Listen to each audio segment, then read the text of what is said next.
एक छोटी सी मदद, आज सुबह से ही बदन में बहुत दर्द हो रहा था। जैसे तैसे उनके लिए नाश्ता बनाया। लंच पैक नहीं करने की ग्लानि थी, सो अलग ये शुक्र है कि आज बच्चों की छुट्टी थी। घड़ी की तरफ देखा तो 9:30 बज रहे थे। सोचा एक चाय अपने लिए भी बना लूं और एक पेन किलर ले लूंगी, तभी दरवाजे की घंटी ने मेरा ध्यान आकर्षित किया। रसोई से ही आवाज़ लगाई कि आती हूँ। दरवाज़ा खोला तो एक गरीब बूढ़ी महिला मेरे दरवाजे पर थी।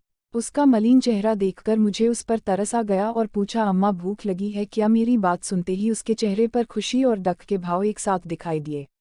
मैंने कहा, अम्मा आ जाओ, अंदर बैठ जाओ, मैं देखती हूँ कि कुछ खाने को है या नहीं। वो हाथ से न नहीं का इशारा करके वही दरवाजे पर ही बैठ गई। मैं वापस रसोई में आई और सोचा कि अब क्या करूँ। फ्रिज में देखा तो रात की थोड़ी सी सब्जी और थोड़ा सा गुंधा हुआ आटा रखा था। जल्दी से गैस पर तवा रखा और रोटी बनाने लगी। इतनी देर में तवा गरम हुआ। मैंने सब्जी को भी मिक्रोवेव में गरम करने रख दिया। अपनी तकलीफ को शायद मैं भूल गई थी। जल्दी जल्दी 4 मोटी मोटी रोटियां बनाईं और सब्जी को थाली में डालकर दरवाजे पर ले गई। अम्मा दरवाजे की चौखट पर सर को टिकाए आंखें बंद किए हुए थी।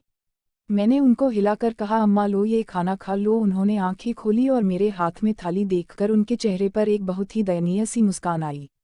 मेरे आगे हाथ जोड़कर धीरे से बोली, बिटिया ये रोटी मैं घर जाकर खा लूंगी। तुम अखबार में लपेट दो तो मेहरबानी होगी। सब्जी भी रोटी के साथ लपेट देना। मैंने आग्रह किया कि वो यहीं खा लें, पर वो बार बार यही मिन्नत करती रही कि वो यहाँ नहीं, अपने घर जाकर खाएंगी। मैंने उनके कहने के हिसाब से रोटियों को अखबार में लपेट दिया और सब्जी एक प्लास्टिक के डब्बे में डालकर उनको थमा दिया और वो मुझे दुआएं देते हुए मेरे सर पर हाथ रखकर वहाँ से चली गईं। दिल को एक सुकून सा मिला कि चलो एक भलाई का काम कर दिया। और मैं अपने लिए चाय बनाने रसोई में चली गई। ऐसे ही कुछ दिन निकल गए। मैं बाजार के काम से घर से कुछ दूर गई थी। वापस लौटकर आते हुए आज सोचा कि रिक्शा नहीं करती, पैदल ही घर तक चली जाती हूँ। थोड़ी वॉक भी हो जाएगी और कुछ खरीदारी भी करनी हुई तो आसानी रहेगी। अभी कुछ दूर ही चली थी कि मेरी नज़र सड़क के पास एक छोटी सी कुटिया पर पड़ी। वहाँ वो ही अम्मा दिखाई दी जो उस दिन घर पर आई थी। मैं अपने आप को रोक नहीं पाए और उनके पास चली गई। पता नहीं क्यों पर उनसे एक सहानुभूति सी महसूस हो रही थी। देखने में वो गरीब और लाचार जरूर थी, पर उनके चेहरे पर जो शालीनता थी वो कुछ अलग थी, जिसको देखकर मुझे उस दिन भी कुछ अजीब सा जरूर लगा था। मैं उनके पास गई और उनको प्रणाम किया। उनसे उनका हाल पूछा और उनके इस जगह पर रहने का कारण पूछने से मैं खुद को रोक नहीं पाई। मेरे सवाल पर वो थोड़ा झिझक गईं और उन्होंने अपनी नज़रें झुका ली। मेरा हाथ पकड़कर मुझे अपनी कुटिया में ले गईं। वहाँ चारपाई पर एक बूढ़े व्यक्ति को दिखाकर मुझसे बोली, बिटिया ये मेरे पति हैं। मैं और मेरे पति यहीं पास में ही एक बहुत ही आलीशान मकान में रहते थे। मेरे पति का अच्छा कारोबार था।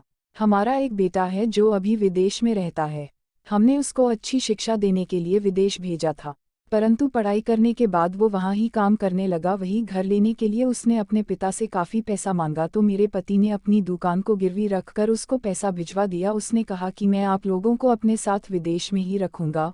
उसने वही शादी कर ली और एक दिन उसने कहा कि मैं आप दोनों को लेने आ रहा हूँ, आप तैयारी कर लो। हमने कहा कि इतना बड़ा घर किसके लिए है, हम यहीं रहेंगे और तुम भी अपनी पत्नी को लेकर वापस आ जाओ, हम सब मिलकर बहुत खुश रहेंगे। तब उसने कहा कि अगर आपका मेरे साथ विदेश में भी रहोगे तो वहाँ भी हम खुश रहेंगे।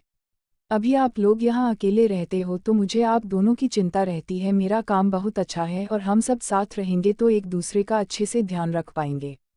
तब हमने सोचा कि बेटे की बात मान लेने में ही भलाई है। फिर एक दिन हमारा बेटा आया और उसने हमको ये घर बेचने पर मजबूर कर दिया, ये कह कर कि अब इस घर को यहाँ किसके भरोसे छोड़कर जाएंगे, इसको बेच देते हैं और हमेशा के लिए वही बस जाते हैं। बस हमसे यही एक बहुत बड़ी भूल हो गई, हमने घर को बेचने की हामी भर दी। घर बिक गया और वो ये कह कर कि मैं एयरपोर्ट के लिए टैक्सी लेकर आता हूँ।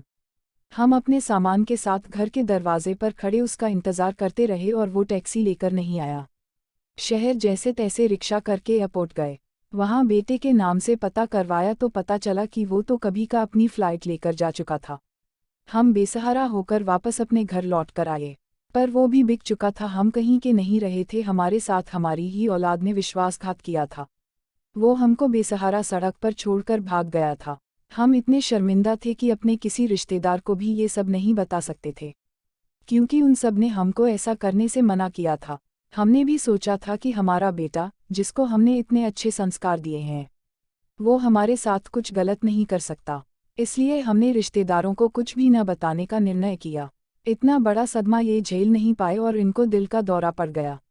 जो थोड़े बहुत गहने मैंने पहन रखे थे उनसे ही इनका इलाज करवाया। अब हमारे पास कुछ नहीं बचा, इसलिए यहाँ ये छोटा सा छप्पर डालकर रहने का ठिकाना बनाया है।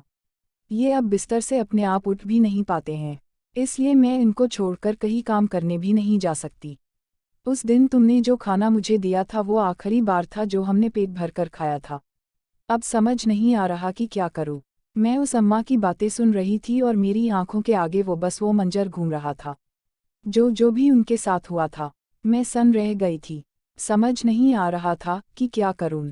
मैं जल्दी से अपना पर्स टटोला और उसमें से कुछ रुपये निकालकर उनके हाथ में थमा दिए और ये बोलकर वहां से निकली कि मां जी मैं जल्दी ही आपसे दोबारा मिलूंगी।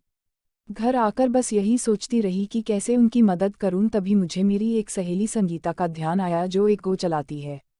मैंने अपना फ़ोन उठाया और उसको फ़ोन लगाया। उसके फ़ोन उठाते ही मैंने पूरा वाक़या उसको सुना दिया और जल्दी से मुझसे मिलने के लिए कहा। वो अगले ही दिन मेरे घर आ गई और हम दोनों सीधे उन अम्मा की कुटिया पर पहुंच गए।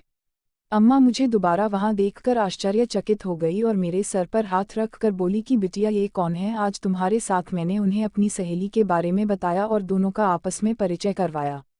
मेरी सहेली ने उनसे दोनों के पहचान पत्र मांगे और अगले दिन आने का कहकर चली गई। अगले दिन वो अपने साथ एक मिनी ट्रक लेकर आई थी और उसने मुझे अम्मा की कुटिया पर ही फ़ोन करके बुला लिया।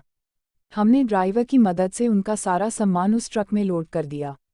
एक ऑटो रिक्शा से हम उन दोनों को लेकर वृद्धाश्रम के लिए निकल गए। वहां पहुंचकर हमने उनका सारा सामान अच्छे से व्यवस्थित करके एक कमरे में लगा दिया। वहां उनके रहने की अच्छी व्यवस्था थी। कमरा छोटा जरूर था पर साफ सुथरा था। 2 पलंग पास पास लगे थे, उन पर साफ चादरें बिछी थी और साथ में एक स्टूल पर पानी का जग और 2 ग्लास रखे थे। हमने उन दोनों को वहां सही से बिठा दिया और उनके लिए खाने की व्यवस्था करने के लिए चले गए। वो एक बहुत ही साफ सुथरा वृद्धाश्रम था जहां और भी काफ़ी बूढ़े लोग थे जिनको उनकी औलादों ने यहाँ रहने पर विवश कर दिया था, जो अपना सब कुछ छोड़कर यहाँ रह रहे थे।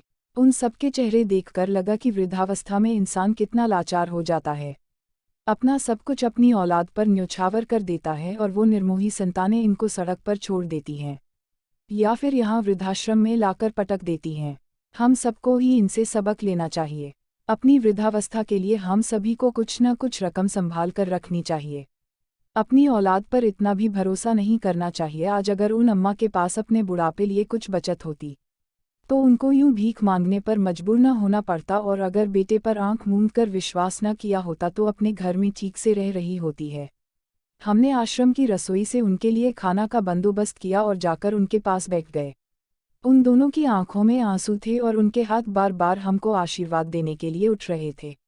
संगीता ने मुझे बताया कि ये आश्रम उन लोगों की बदौलत ही चल रहा है जो कभी कभी डोनेशन कर देते हैं। बहुत से लोग तो चुपचाप यहाँ डोनेट करके चले जाते हैं, इसलिए हम सबको डोनेशन करनी चाहिए और इन जैसे लोगों की मदद करनी चाहिए।